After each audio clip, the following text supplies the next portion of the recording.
देखिए, political science का एक चैप्टर है फेडरलिज्म, उसके इम्पॉर्टेंट क्वेश्चन हम लोग देख रहे हैं, जिसमें से हमारा पहला क्वेश्चन है distinguish between coming together and holding together types of federalism. इसमें आप डिस्कस करेंगे कमिंग टुगेदर टाइप्स और holding together types. Coming together में गवर्नमेंट किस तरह से फॉर्म करती है और होल्डिंग टुगेदर में किस तरह से। Second question, how are legislative power divided between union and state government.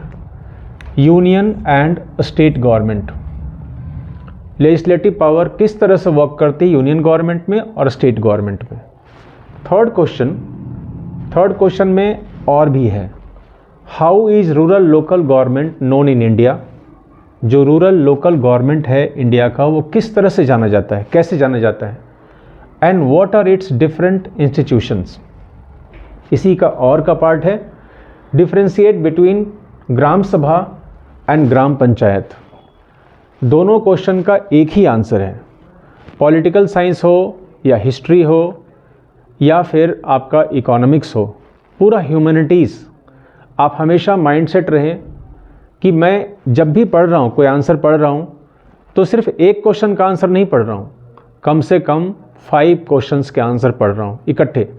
इसका हमेशा माइंडसेट करके चलें। जब भी आप पढ़ाई शुरू करते हैं ना, तो पढ़ाई शुरू करते समय आपके पास, आपके माइंड में ये बात होनी चाहिए कि मैं 5 क्वेश्चन का आंसर पढ़ रहा हूँ। Fourth question, describe the importance of third tier of government in a vast country like India. Third tier of government, यहाँ सबसे इम्पॉर्टेंट पॉइंट देने वाली बात है कि थर्ड टियर ऑफ गवर्नमेंट, आपको पता है इंडिया का जो गवर्नमेंट है वो सेंट्रल गवर्नमेंट, स्टेट गवर्नमेंट और लोकल गवर्नमेंट, तो थर्ड टियर ऑफ गवर्नमेंट के डिस्कशन करने की बात हो रही है। Fifth question, how has federalism been strengthen by centre state relation in India. How has federalism been strengthen by centre state. Centre state के रिलेशन कैसे होने चाहिए वो इसमें डिस्कस करना है। ये 5 क्वेश्चन आप अगर करते हैं तो लगभग ऑलमोस्ट आपका फेडरलिज्म चैप्टर कवर हो जाता है।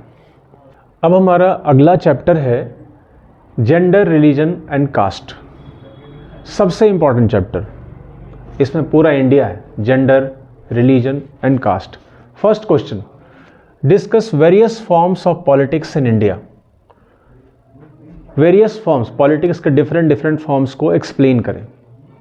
Second question, explain reasons for the declining of caste system in India. India में कास्ट सिस्टम बहुत बड़ा, बहुत ही vast, but question is explain reasons, कौन कौन से रीजन्स हैं कास्ट के डिक्लाइनिंग का, कम हुआ है, उसके रीजन्स बताएं। और assess the circumstances prevalent in contemporary India which are responsible for bringing about a change in the caste system.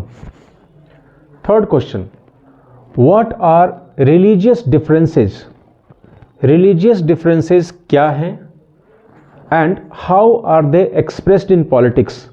और ये politics में कैसे express होता है, politics में कैसे represent करते हैं religious differences को, इससे related ये question है। Question number 4, what is a secular state? Explain factors which make India a secular state. Most important question.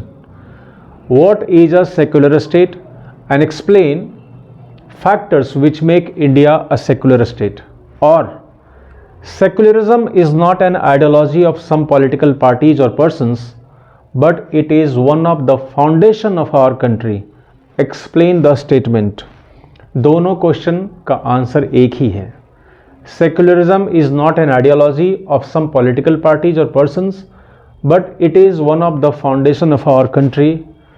Explain the statement. And last question, mention different aspects of life in which women are discriminated or disadvantaged in India. ये women से related question है, तो women से related जितने question हैं almost cover हो जाता है। और ये 5 क्वेश्चन जब आप कर लेते हैं तो gender, religion and caste chapter almost आपका कंप्लीट हो जाता है।